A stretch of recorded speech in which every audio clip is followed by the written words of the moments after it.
So another topic that you learned about in Chem 1 was about precipitation. And we already talked about solubility, but we only talked about precipitation like at the beginning. We didn't really look at it in terms of any calculations, right? So now we're going to look at precipitation through the lens of equilibrium, a system at equilibrium, and how we can use the reaction quotient.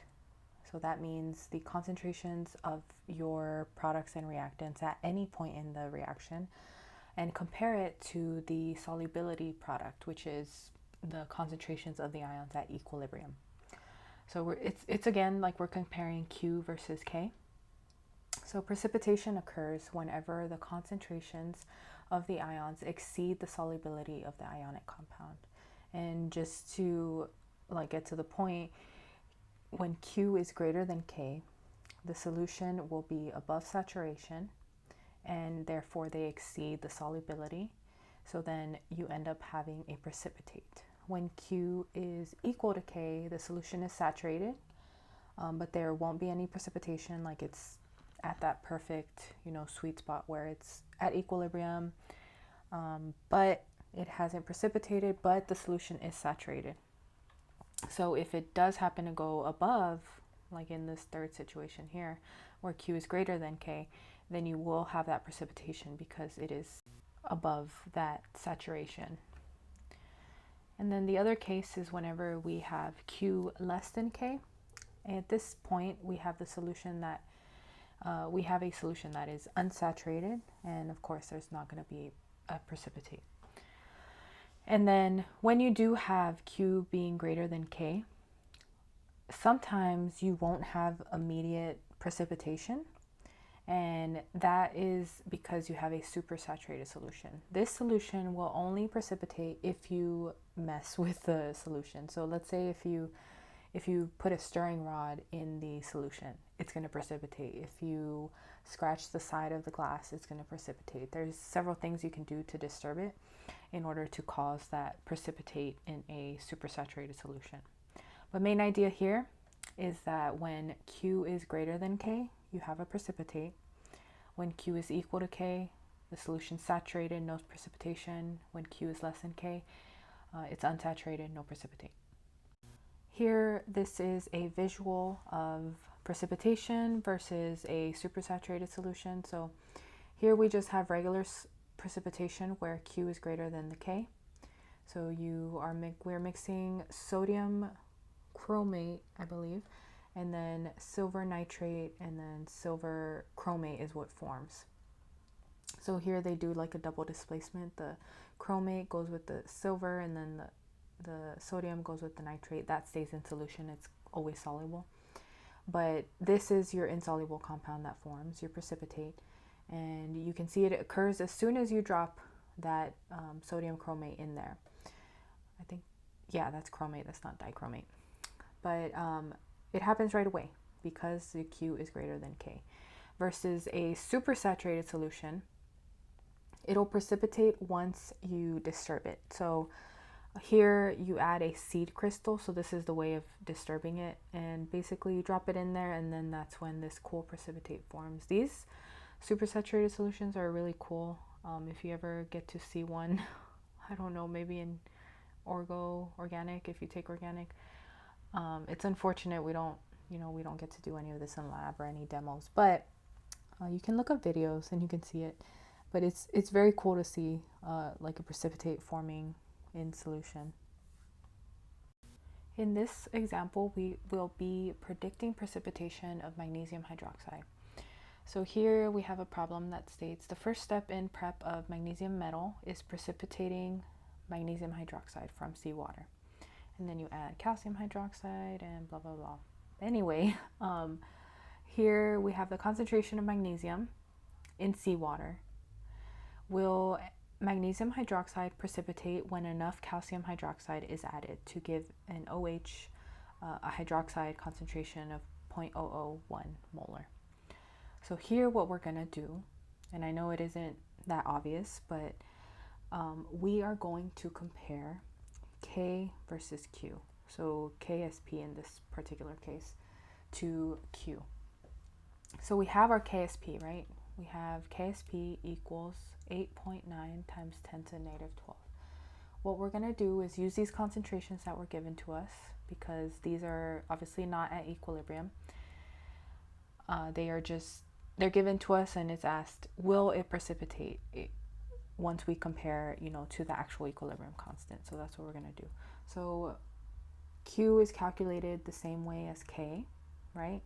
So we know KSP is equal to just the concentrations of the ions. So Q will be the same thing. So Q will equal Mg 2 plus, and then hydroxide minus raised to 2 because of that coefficient right there. And obviously we do not include the solid in here. And now all we have to do is plug in those concentrations. So we are going to plug those in. For magnesium, it is 0.0537. And for hydroxide, it is 0.001 molar squared. When we plug that into our calculator, we get 5.4 times 10 to the negative 8th. Now, remember that whenever Q is equal to KSP, that should be an equal sign, then you have no precipitate. A common abbreviation of precipitate that you'll see is PPT, which is also like PowerPoint, but anyway. So no PPT. When Q is greater than KSP, you'll have a precipitate, check mark. So that's what we're looking for. And then, the opposite is true. When Q is less than K, no precipitate. So we're going to compare the 8.9 times 10 to the negative 12 to the Q. So I know it's easy to look at just these numbers and say, okay, 8.9 is bigger. No, you have to look at the exponents. That's what's really determining how big these numbers are. So if you have a smaller negative exponent, that means it's going to be a bigger number. So this one right here, and let me just highlight it. This side is bigger. So here we have this situation where Q is greater than K. So you will have a precipitate. So yes, a precipitate will form. So there is a technique called selective precipitation, and this just uses the same idea that you can cause things to precipitate out of solution by adding a certain amount of whatever ion it is that will combine with whatever ion you're trying to get out. So a solution containing several different cations can often be separated by adding a reagent that will form an insoluble compound, right, with one of those ions, specifically probably the one you're trying to get out, but not the others. So it's like selectively reacting only with the one you want to get out. And a successful reagent can precipitate with more than one of the cations as long as their KSP values are different. So we just saw in the previous problem that at certain concentrations you can cause things to precipitate out. So if certain ions have different KSP values that are maybe magnitudes of difference, then you can just simply add more of the whatever ion you're using to cause a different ion to precipitate. So using both those KSP values and just the general solubility rules, you can use those to cause selective precipitation. So in water that contains a lot of phosphate, this technique is used. So the reason that phosphate is taken out of water at treatment facilities is because an abundance of phosphate causes excess algae to grow, and then that ends up impacting the amount of oxygen available for marine life. So that would mean that the water would be unsuitable, obviously, for us. So both of these things makes selecting these phosphate ions out of water very important, and this technique is what is used to take those phosphate ions out. So we learned about equilibrium and how you can shift equilibrium through Le Chatelier's principle, or because of the idea of Le Chatelier's principle, back in I think 2 chapters ago. But this idea is also true for these insoluble compounds and their solubility products. So we have something called the effect of common ion, or the common ion effect. So let's say you have a solid, right? And let's say you add more of whatever ions you have in solution. So in this particular case, we have lead chloride, and we have lead in solution, obviously, and then chloride. So what happens if you add more NaCl? NaCl happens to contain more of that chloride, right? So because of this, it will actually cause equilibrium to shift left. So because you increase something on the product side, it's going to cause the reaction to shift this way to the left and form more of that solid product. So addition of a soluble salt that contains one of the ions of the insoluble salt decreases the solubility of the insoluble salt. So it's just, if you increase that ion, so if you are adding a common ion, right, in this case we're adding chloride, then you will just cause the reaction to shift the other way. And in this case, we would shift towards that solid. In this example, we are looking at the common ion effect on solubility. So what we have here is solid magnesium hydroxide in solution. So it's in equilibrium with its ions, and it has, a certain KSP value. So we have this in solution, and then we're adding these examples of solutions to it to see what effect it would have on solubility. So the overall, chemical equilibrium system that we have is magnesium hydroxide, solid, and then its ions, which is magnesium, aqueous, plus 2 OH ions, aqueous. So here on A, we have magnesium chloride. So if we add magnesium chloride, the ion that is in common is obviously the magnesium. So because we're increasing the products, that would cause a shift to the other side. So it would cause shifting left, right? And then you would have an increase in your insoluble compound, your magnesium hydroxide. So overall, you would have a shift left, a decrease in magnesium ion, and an increase in magnesium hydroxide. So that's all for A. For B, we would have K plus and OH minus in solution, right?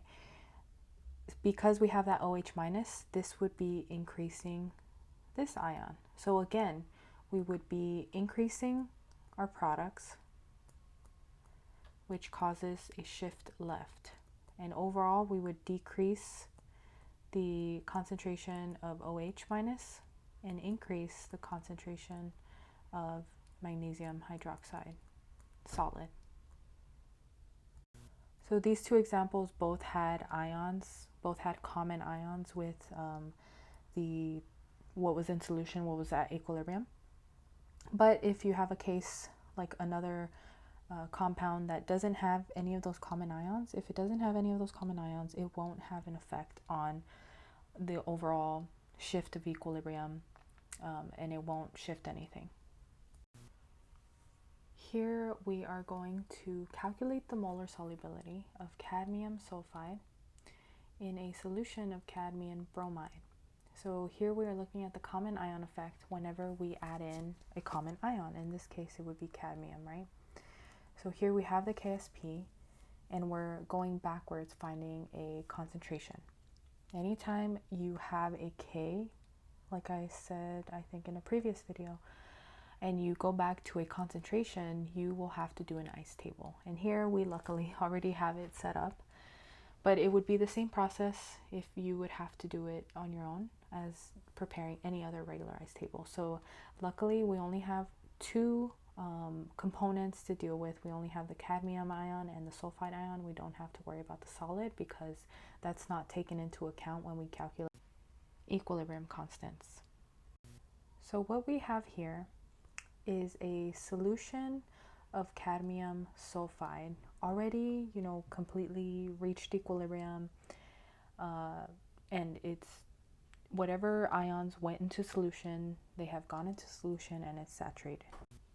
And what you're doing is adding cadmium bromide and seeing what effect that has on the overall equilibrium concentrations of the cadmium ion and the sulfide ion, and specifically mostly the cadmium ion, right? Because that's the one that's common. But that's what we have going on here. We have the cadmium sulfide, we're adding in cadmium bromide. Just to give you kind of like an idea visually how that would look. So we have our ice table already set up. And the reason that we have 0.01 already added here to the cadmium initially is because we have this much that we added through the cadmium bromide addition. So you can think of the cadmium sulfide solution already having been at equilibrium, and then suddenly you have like the addition of more cadmium. So initially you start off with this much more cadmium. Obviously no sulfide, you're not adding any sulfide. And then you have a certain change, so it has to go to reach equilibrium, a change has to occur again. And then you have that original amount that you added plus whatever change occurred to reach equilibrium. And then for sulfide, it's just plus X. Oh, and they're both plus because you have increase.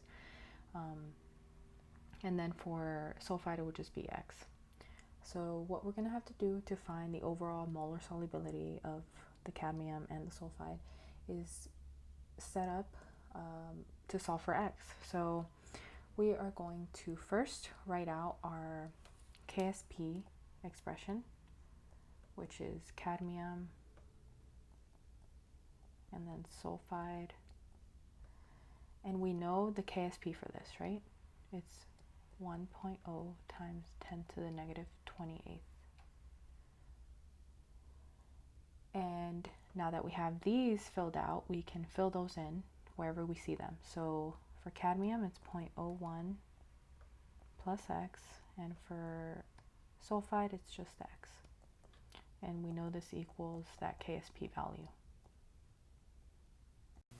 So we're going to do something we learned about in acid-base equilibrium ice tables. So we are going to assume, because of the fact that this value is so small, we can make the assumption, so we can assume that the change that occurred here for cadmium at equilibrium is very small.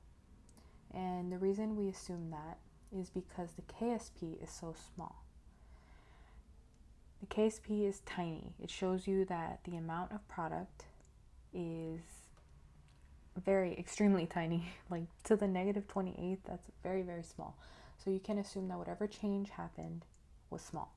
So because of that, you assume that X is like negligible.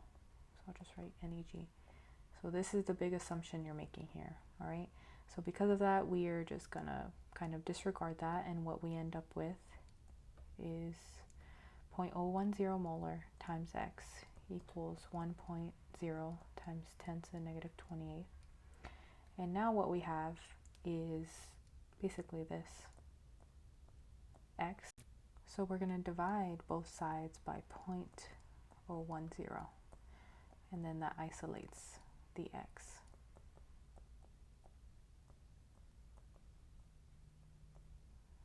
So now we have X equals whatever, you punch this into your calculator and you'll get the answer. So from here you should get 1.0 times 10 to the negative 26. So that is your molar solubility of cadmium sulfide in the solution. So overall, because we added that amount of cadmium bromide, we end up causing the concentrations, the molar solubilities, to be in this particular solution 1.0 times 10 to the negative 26.